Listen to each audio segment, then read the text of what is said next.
Hi everyone, welcome to part 30 of our Read Aloud, Read Along of The Hobbit. We are currently on chapter 16, and if you're following along on the PDF, it's on page 431. So chapter 16 is called A Thief in the Night.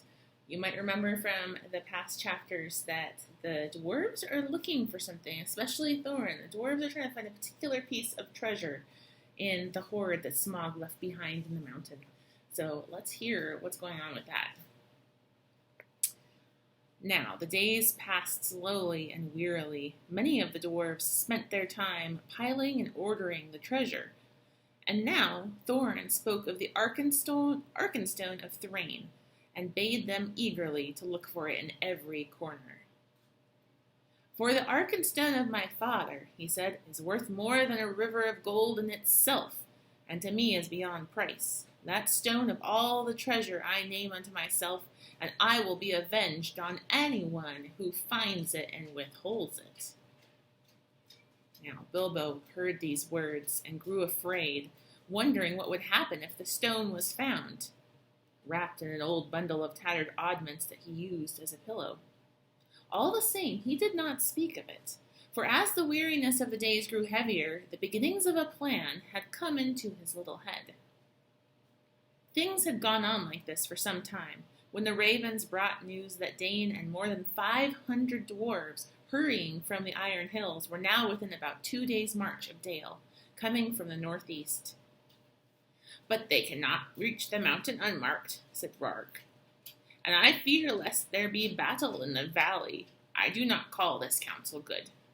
Though they are grim folk, they are not likely to overcome the host that besets you. And even if they did, what would you gain? Winter and snow is hastening behind them. How shall you be fed without the friendship and goodwill of the lands about you? The treasure is likely to be your death, though the dragon is no more. But Thorin was not moved. Winter and snow will bite both men and elves, he said, and they may find their dwelling in the waste grievous to bear. With my friends behind them and winter upon them, they will perhaps be in softer mood to parley with. That night Bilbo made up his mind. The sky was black and moonless. As soon as it was full dark, he went to a corner in an inner chamber just within the gate and drew from his bundle a rope, and also the Arkenstone wrapped in a rag. Then he climbed to the top of the wall. Only Bombur was there, for it was his turn to watch, and the dwarves kept only one watchman at a time. It is mighty cold, said Bombur. I wish we could have had a fire up here as they have in the camp. It's warm enough inside, said Bilbo. I dare say, but I am bound here till midnight, grumbled the fat dwarf. A sorry business altogether. Not that I venture to disagree with Thorin, may his beard grow ever longer. Yet he was ever a dwarf with a stiff neck. Not as stiff as my legs, said Bilbo. I am tired of stairs and stone passages. I would give a good deal for the feel of grass at my toes. I would give a good deal for the feel of a strong drink in my throat and for a soft bed after a good supper. I can't give you those while the siege is going on, but it is long since I watched, and I will take your turn for you, if you would like. There is no sleep in me tonight. Oh, you are a good fellow, Mr. Baggins, and I will take your offer kindly. If there should be anything to note, rouse me at first, mind you. I will lie in the inner chamber to the left, not far away. Off you go, said Bilbo. I will wake you at midnight, and you can wake the next watchman. As soon as Bombur had gone, Bilbo put on his ring, fastened his rope, slipped down over the wall, and was gone. He had about 5 hours before him. Bombur would sleep. He could sleep at any time, and ever since the adventure in the forest, he was always trying to recapture the beautiful dreams he had then. And all the others were busy with Thorin. It was unlikely that any, even Fili or Kili, would come out onto the wall until it was their turn. It was very dark, and the road after a while, when he left the newly made path and climbed down towards the lower course of the stream, was strange to him. At last he came to the bend where he had to cross the water if he was to make for the camp as he wished. The bed of the stream was there shallow but already broad, and fording it in the dark was not easy for the little hobbit. He was nearly across when he missed his footing on a round stone and fell into the cold water with a splash. He had barely scrambled out on the far bank, shivering and spluttering, when up came elves in the gloom with bright lanterns and searched for the cause of the noise. "That was no fish," one said. "There is a spy about. Hide your lights. They will help him more than us, if it is that queer little creature that is said to be their servant."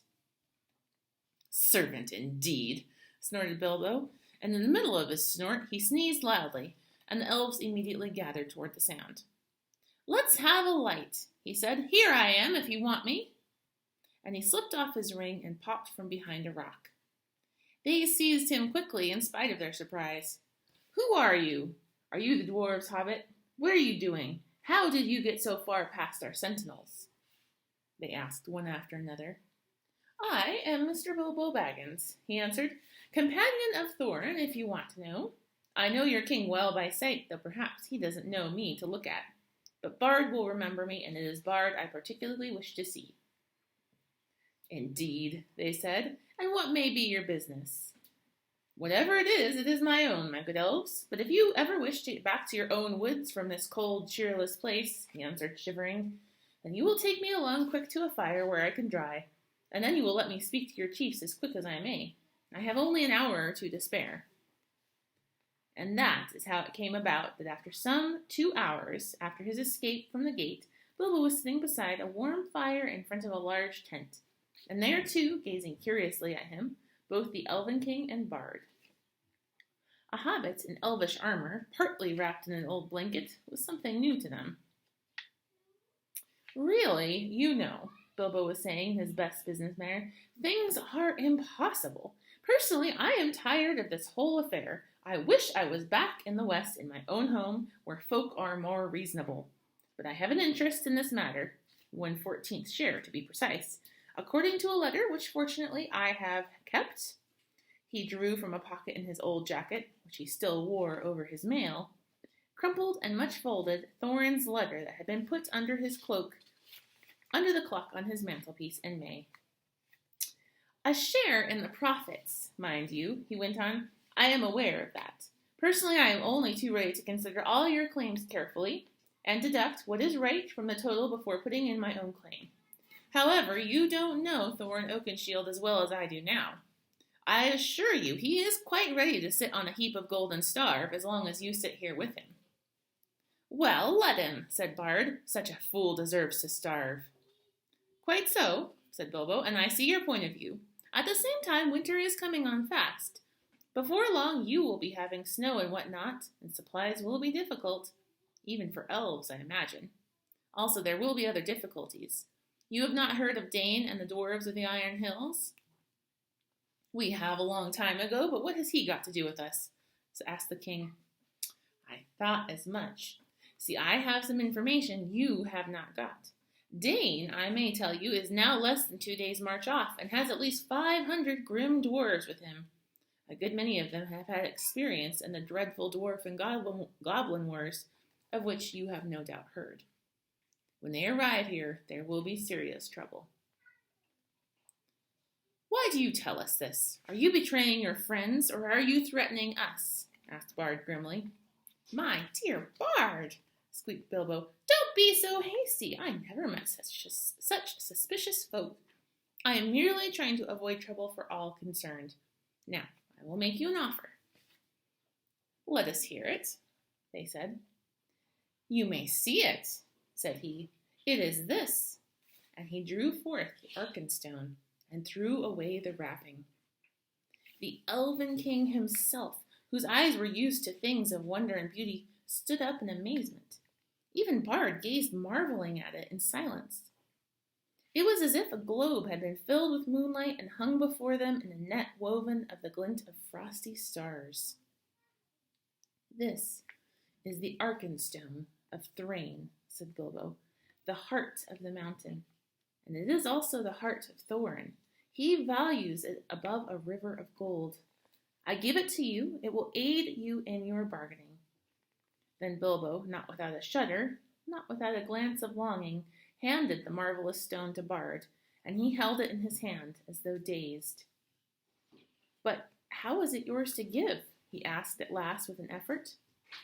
Oh, well, said the hobbit uncomfortably. It isn't exactly, well, I am willing to let it stand against all my claim, don't you know? I may be a burglar, or so they say. Personally, I never felt like one, but I am an honest one. I hope, more or less. Anyway, I'm going back now, and the dwarves can do what they like to me. I hope you will find it useful. The Elven King looked at Bilbo with a new wonder. Bilbo Baggins, he said, you are more worthy to wear the armor of elf princes than many that have looked more comely in it. But I wonder if Thorin Oakenshield will see it so. I have more knowledge of dwarves in general than you have, perhaps. I advise you to remain with us, and here you shall be honored and thrice welcomed. Thank you very much, I am sure, said Bilbo with a bow. But I don't think I ought to leave my friends like this, after all we have gone through together. And I promised to wake old Bombur at midnight, too. Really, I must be going, and quickly.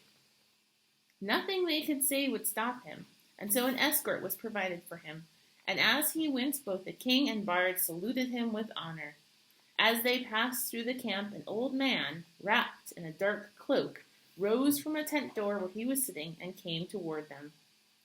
Well done, Mr. Baggins, he said, clapping Bilbo on the back. There is always more about you than anyone expects. It was Gandalf. For the first time in many a day, Bilbo was really delighted, but there was no time for all the questions that he immediately wished to ask. All in good time, said Gandalf. Things are drawing toward the end now, unless I am mistaken. There is an unpleasant time just in front of you, but keep your heart up. You may come through all right. There is news brewing that even the ravens have not heard. Good night. Puzzled, but cheered, Bilbo hurried on. He was guided to a safe ford and set across dry, and then he said farewell to the elves and climbed carefully back toward the gate. Great weariness had come over him, but it was well before midnight when he clambered up the rope again. It was still where he left it. He untied it and hid it, and then he sat down on the wall and wondered anxiously what would happen next. At midnight, he woke up Bombur and then in turn rolled himself up in his corner without listening to the old dwarf's thanks, which he had felt he had hardly earned. He was soon fast asleep, forgetting all of his worries till the morning.